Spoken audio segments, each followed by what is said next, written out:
My own brother robbed me blind, and my family wants me to forgive him. I never thought I'd write something like this. It's the kind of story you hear about other families, the kind of betrayal that makes you shake your head and say, that would never happen to me. But it did. And it came from the one person I thought I could trust more than anyone. Growing up with my brother. Let's call my brother Ethan. He's 3 years older than me. We weren't just brothers, we were best friends. Our childhood wasn't easy. Our parents struggled with money, fought constantly, and often left us to fend for ourselves. But Ethan and I always had each other. We shared everything, toys, secrets, even the occasional scraped knee after sneaking out to play basketball after dark. When we were teenagers, Ethan was the charming one.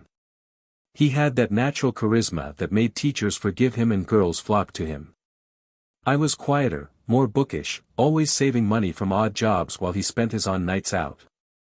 But I didn't mind. He was my brother.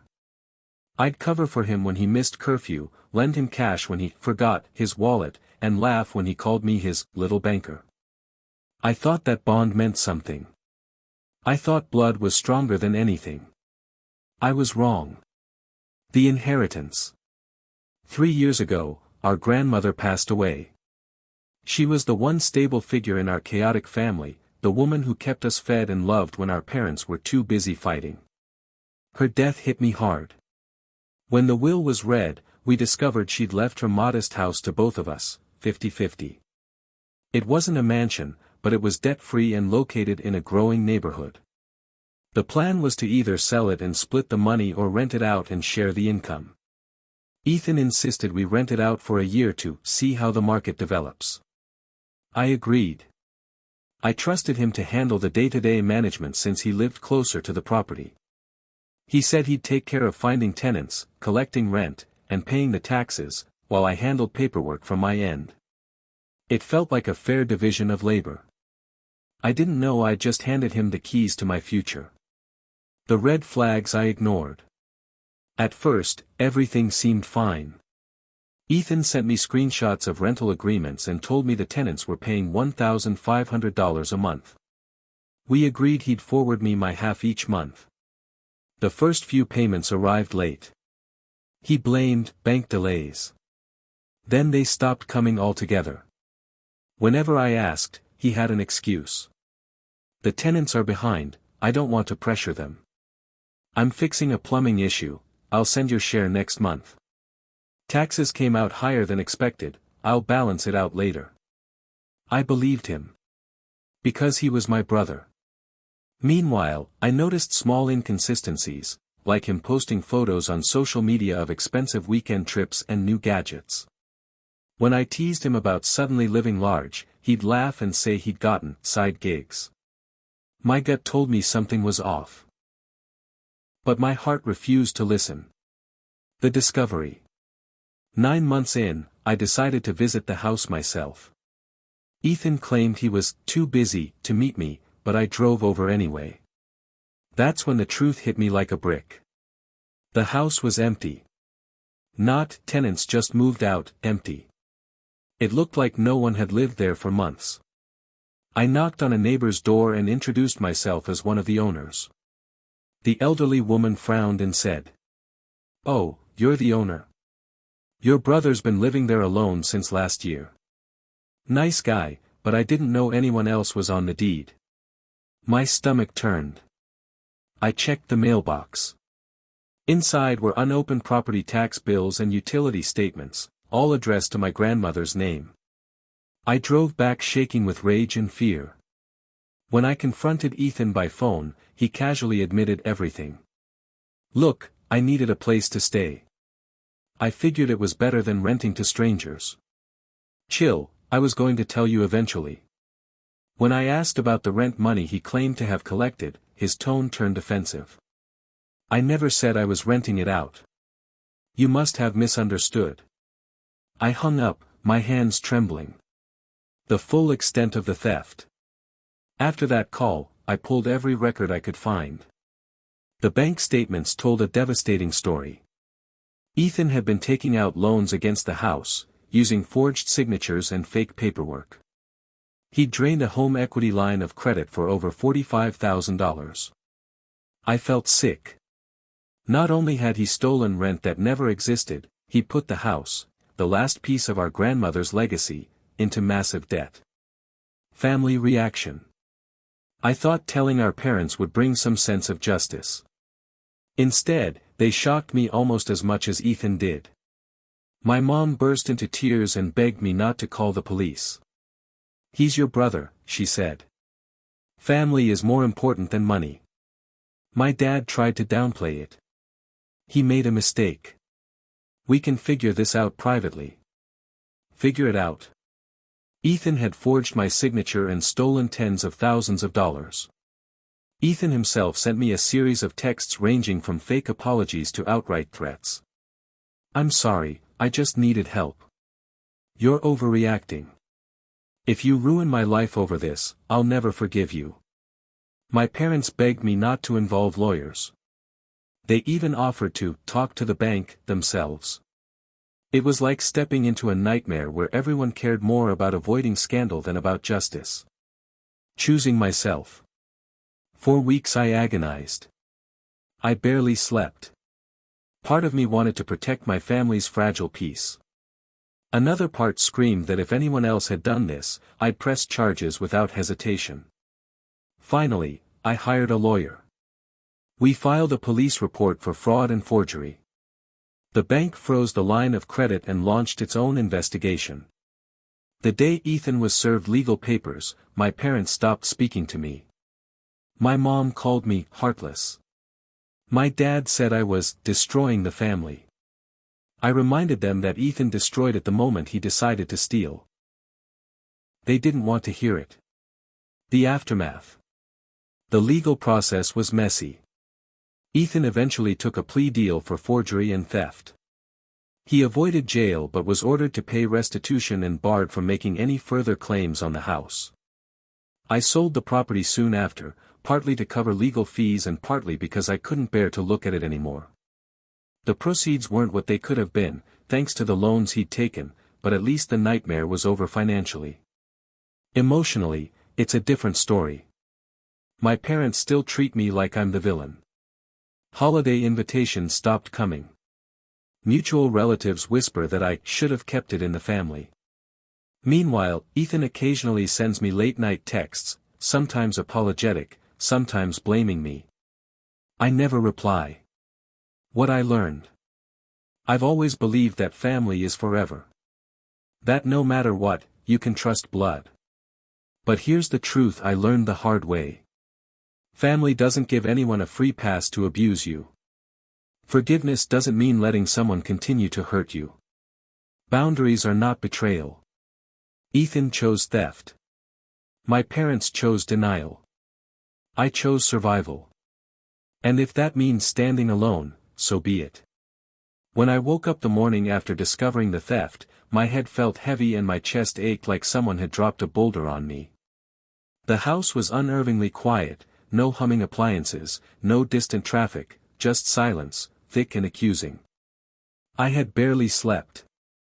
Every time I closed my eyes, I saw my brother's face, the casual smile he wore the night before, the way he said, "Don't worry, I'll handle it."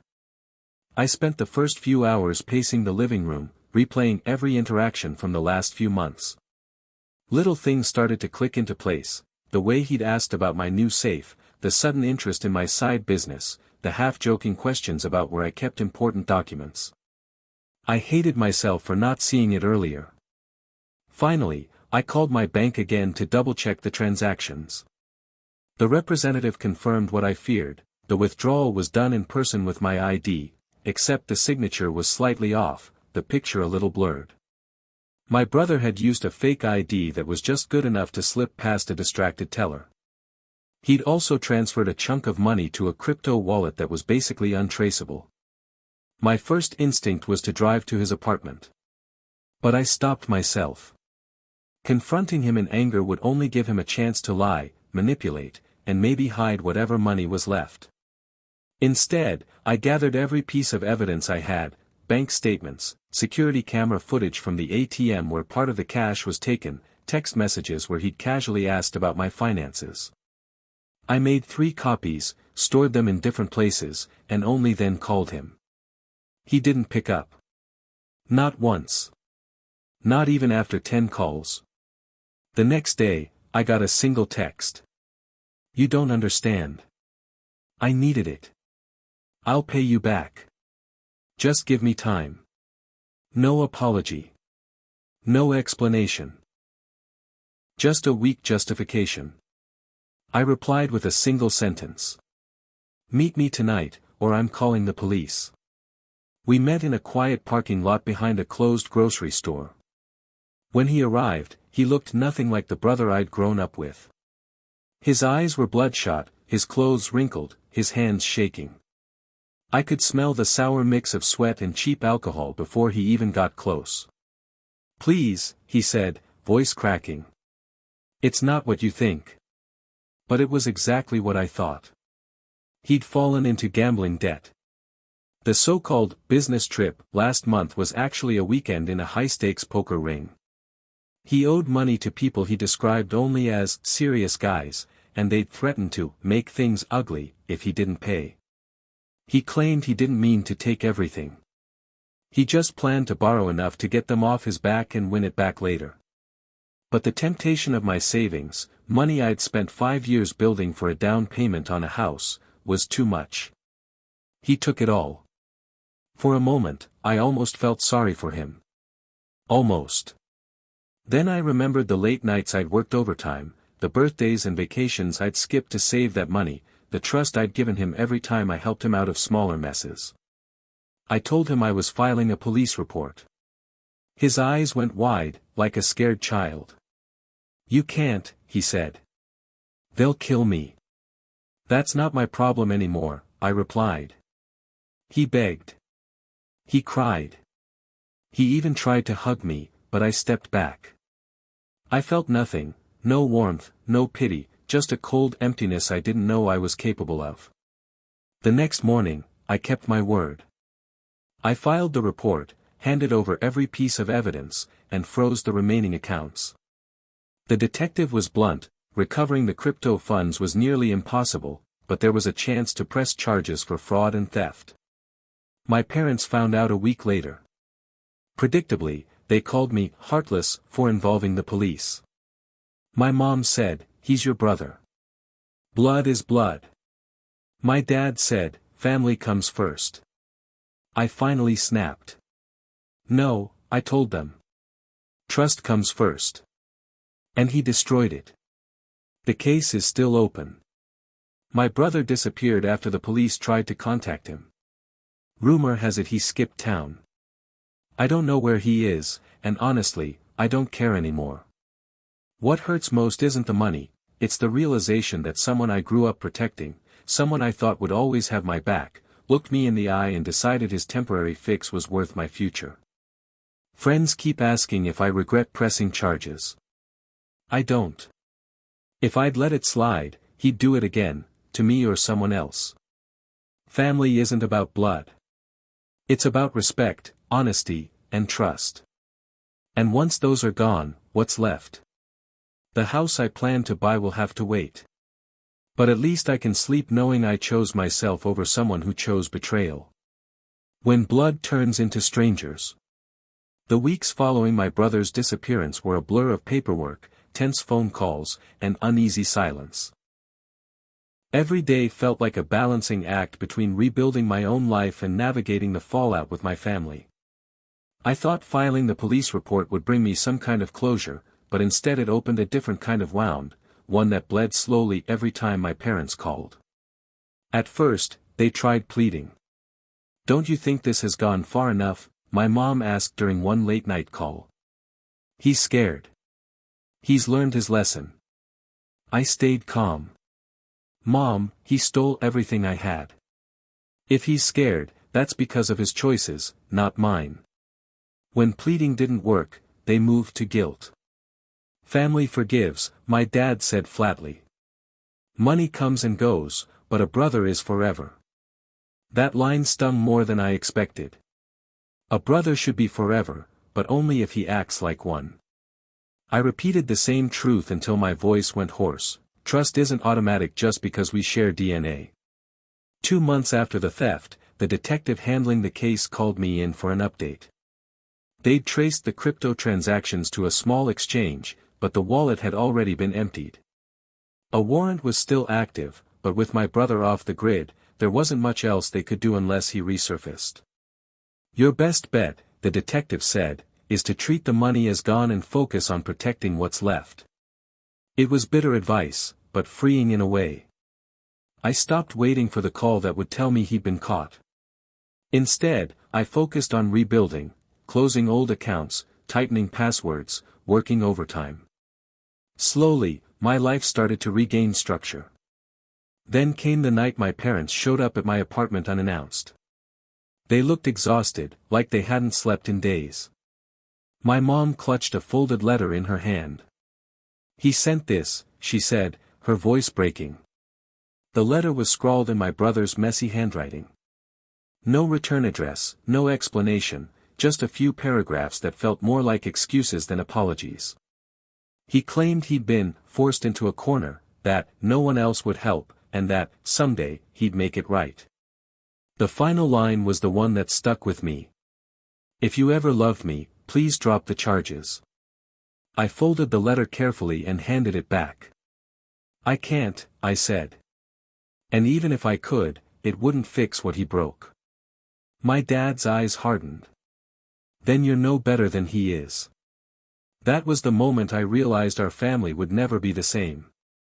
My parents weren't just asking for forgiveness, they were asking me to sacrifice justice for their idea of unity. To them, keeping the family intact mattered more than accountability. After they left, I sat in the dark for a long time, staring at the ceiling. The silence felt different now. Not lonely, but clean. Like a room after a storm. Months passed. My parents eventually stopped pressuring me, though the conversations remained stiff and surface level. Birthdays were awkward, holidays even worse. They still send me group texts with photos of old family gatherings, as if nostalgia could glue the cracks back together. I don't reply. Financially, I've almost recovered. I picked up a second freelance contract and finally moved into a modest apartment I can afford without fear of someone breaking in. Emotionally, it's more complicated. I still catch myself remembering the good years, late-night video games with my brother, inside jokes only we understood, and for a split second I miss him. Then I remember the cold parking lot, the forged signature, the empty bank account. The memory fades. The detective called one final time last week. They haven't found him, but the warrant remains active. If he slips up, traffic stop, job application, anything, he'll face the consequences. People ask if I want him to get caught. The truth is, I don't care anymore. What I want is peace. And peace isn't about watching him suffer, it's about knowing I didn't let betrayal define me. I've learned that family isn't a shield for bad behavior. It's a choice. And when someone chooses betrayal, I have the right to choose myself. If my brother ever comes back, maybe we'll talk. Maybe he'll apologize, not with excuses, but with real accountability. Until then, he's just another person who once shared my last name. And that's a reality I can finally live with. Letting go. A year has passed since my brother vanished. The police still haven't found him, and my parents no longer bring his name up. The silence between us says more than any argument ever could. I've rebuilt most of what he stole, new savings, a safer home, a calmer mind. The scars remain, but they don't control me anymore. If my brother ever returns, I'll listen. But forgiveness isn't a door he can just walk back through, it's a bridge he'll have to build, one honest step at a time. Until then, I've chosen peace over family drama. Blood might connect us, but trust is what makes someone truly family, and that, he threw away.